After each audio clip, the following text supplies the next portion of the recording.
मथुरा के चर्चित श्री कृष्ण जन्मभूमि और शाही ईदगाह मामले में दो अलग अलग वादों की सिविल जज सीनियर डिवीजन की कोर्ट में सुनवाई हुई। इस दौरान दोनों पक्षों ने अपने अपने साक्ष्य प्रस्तुत किए। वहीं न्यायालय ने अब अगली सुनवाई के लिए 7 जुलाई और 16 जुलाई की तारीख दोनों पक्षों को दी है। मथुरा के बहुचर्चित श्री कृष्ण जन्मभूमि और ईदगाह मामले पर आज कोर्ट द्वारा नियत तिथि पर आज सुनवाई हुई। सुनवाई में आज 2 केसों की सुनवाई हुई है। एडवोकेट महेंद्र प्रताप सिंह द्वारा एक वादी थे और एक मनीष यादव के 2 मामलों में सुनवाई हुई है। मेरे साथ अधिवक्ता और वादी महेंद्र सिंह एडवोकेट, आइए उनसे जाने क्या रहा पूरा मामला, बताएं। जैसा कि ये जन्मभूमि का जो मामला चल रहा है, इसमें हमने जो एप्लीकेशन लगाई थी, आज उनका निस्तारण के लिए हमने माननीय न्यायालय से अनुरोध किया, लेकिन न्यायालय के द्वारा 7/11 का कहा गया है कि परसों उसमें सुनाई जाएगी 7 तारीख को, यानी तो उसमें 7 तारीख निर्धारित कर दी गई है। और पहले 7/11 के बाद हमारी एप्लीकेशनों को भी सुना जाएगा। हमारा कहना है कि वहाँ पर हमारे प्रार्थना पत्रों को सुना जाना आवश्यक है, जिससे कि स्टेटस का यथास्थिति वो बनी रहे। तो न्यायालय ने सभी तथ्यों को सुना है। हमने हाईकोर्ट की रूलिंग भी दाखिल की है, तो देखते हैं 7 तारीख को पुनः इसकी सुनवाई होगी। और उन्होंने, जैसा महेंद्र प्रताप ने बताया, कि उनके पास सारे तथ्य हैं और उन तथ्यों को उन्होंने न्यायालय के सामने प्रस्तुत किया। न्यायालय ने उन पर गंभीरता से विचार किया है और अब आगे 7 तारीख को क्या होगा वो आने वाले दिनों में पता चलेगा। आइए अब दूसरे पक्ष के भी अधिवक्ता मौजूद है, उनसे जाने क्या कहेंगे इस मामले को लेकर। ये मेरे साथ मौजूद है जो दूसरा पक्ष है शाही ईदगाह का, वक्फ बोर्ड का, उनके अधिवक्ता जीपी निगम साहब मौजूद है। उनसे जाने कि आज कार्रवाई में क्या रहा, आज इस मामले की सुनवाई थी तो उन्होंने अपने तरफ से क्या दलील और पक्ष प्रस्तुत किया। देखिए, मैंने माननीय न्यायालय में जो वादी पक्ष के विभिन्न प्रार्थना पत्र थे, उनके कुछ प्रार्थना पत्रों की आपत्तियाँ दाखिल की। मैंने न्यायालय में 2 प्रार्थना पत्र आशय के दिए कि वादी पक्ष के द्वारा जो मुकदमे में कोई भी साक्ष्य दाखिल नहीं किया गया है, उनसे साक्ष्य दाखिल कराए जावे। इसके तहत मैंने एक न्यायालय में ये भी प्रार्थना पत्र दिया, चूँकि मुकदमे में आदेश 7 नियम 11 CPC की प्रार्थना पत्र की सुनवाई पहले चल रही है, अतः उसकी सुनवाई पहले की जावे।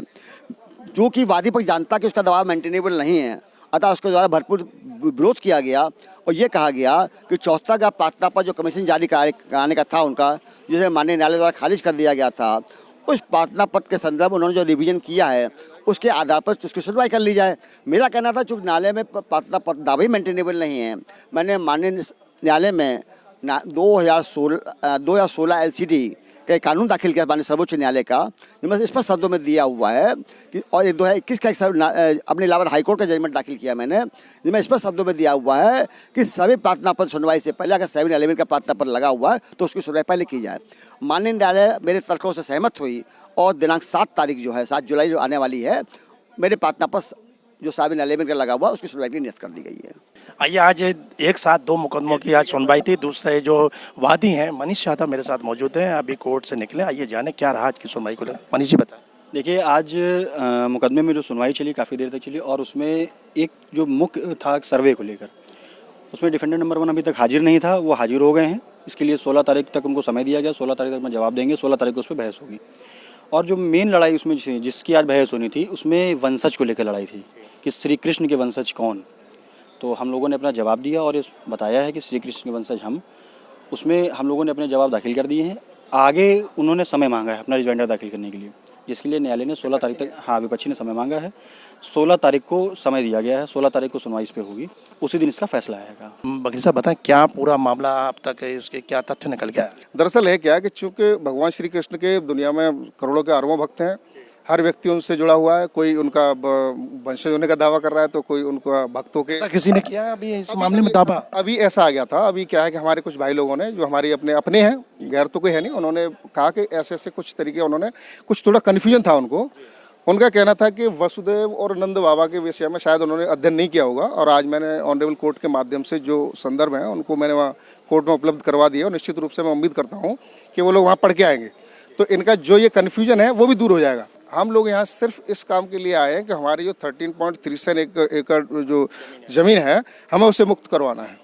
हमारी इसके अलावा और कहीं कोई लड़ाई नहीं है। आगे सुनवाई के लिए 16 जुलाई की कोर्ट ने तारीख इसकी निर्धारित की है और उस पर कोर्ट फिर अपने आगे, अगर उस पर अगर मैं तो ये प्रयास करूँगा, मैं तो आज भी तैयार था, अगर ये तैयार हैं तो आज ही आर्गूमेंट कर लीजिए, इसको आज ही इसको डिस्पोज ऑफ करवाते हैं। कोर्ट जैसा भी समझे, उचित समझे, ऑनरेबल कोर्ट को करना है। हमने उन सब चीज़ों को रेफरेंस दिया है, आप जाइए वहाँ पढ़िए। कुछ चीज़ें अनजान में लोग हम कहने लगते हैं, उसका कोई सोर्स होता नहीं है, इसलिए पूरा अध्ययन करें आप, उसके बाद आएँ। देखा, हमारे साथ मौजूद रहे मनीष यादव के अधिवक्ता हैं सुजीत जी, उन्होंने पूरे विस्तार से बताया। 7 जुलाई की तारीख है, अब इन दोनों में अलग अलग डेट मिली। अब देखना है कि आगे की सुनवाई में क्या कुछ तथ्य सामने निकल कर आते हैं। बहरहाल भगवान श्री कृष्ण जन्मभूमि और ईदगाह का मामला मथुरा न्यायालय में विचाराधीन है और देश ही नहीं विदेश भर के लोगों की निगाहें इस मामले को लेकर बनी हुई हैं कि न्यायालय से क्या फैसला आता है। जी9 न्यूज़ के लिए कैमरा पर्सन रिंकू वर्मा के साथ सुशील गोस्वामी, मथुरा।